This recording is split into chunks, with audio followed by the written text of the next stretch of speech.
এবারও একতাবদ্ধ হন, ফেনীবাসী আপনার হাতের নাগালে আসে এই মানুষগুলো স্টেজে ওঠার আগে আমাদেরকে হিসাব দিতে হবে যে আমাদের এই বন্যার আমাদের টেকসই বাঁধ নির্মাণ করার জন্য বন্যার্তদের জন্য তারা 1200 কোটি টাকা উঠেছে, 1200 কোটি টাকা কোথায় খরচ করছে এটার হিসাব দিবে, তারপর তারা স্টেজে উঠবে। সোমবার আমাদের এনসিবির সদস্যরা আসতেছে, শুনছেন না আপনারা? শোনেন নাই?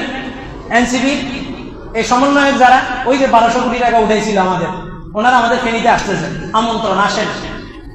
তবে জাতি এবারও একতাবদ্ধ হন, ফেনীবাসী আপনার হাতের নাগালে আসে এই মানুষগুলো স্টেজে ওঠার আগে আমাদেরকে হিসাব দিতে হবে যে আমাদের এই বন্যার আমাদের টেকসই বাঁধ নির্মাণ করার জন্য বন্যার্তদের জন্য তারা 1200 কোটি টাকা উঠেছে, 1200 কোটি টাকা কোথায় খরচ করছে এটার হিসাব দিবে, তারপর তারা স্টেজে উঠবে।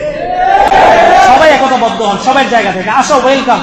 আমরা মেহমানদারি করতে জানি, আমাদের মেহমানদারি পুরা বাংলাদেশের মধ্যে সেরা মেহমানদারি হবে, আপ্যায়ন সেরা হবে। তবে তুমি স্টেজে উঠার আগে আমার ওই 1200 কোটি টাকার হিসাব দিতে হবে, যে 1200 কোটি টাকা তুমি যথাযথভাবে ব্যয় না করার কারণে এই 2025 সালের বন্যায় পর্যন্ত ওই বন্যার্ত অঞ্চলের মানুষগুলা কষ্ট করছে, তাদের আহাজারি আল্লাহর আসমানে উঠছে।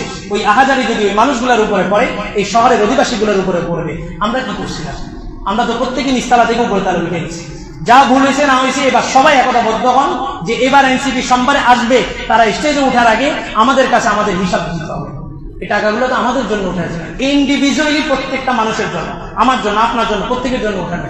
তাহলে এই টাকা আজকে 1200 কোটি টাকা রাষ্ট্রীয়ভাবে 1000 কোটি টাকা বরাদ্দ করা হয়েছে, আর এই সমন্বয়করা 1200 কোটি টাকা উঠেছে।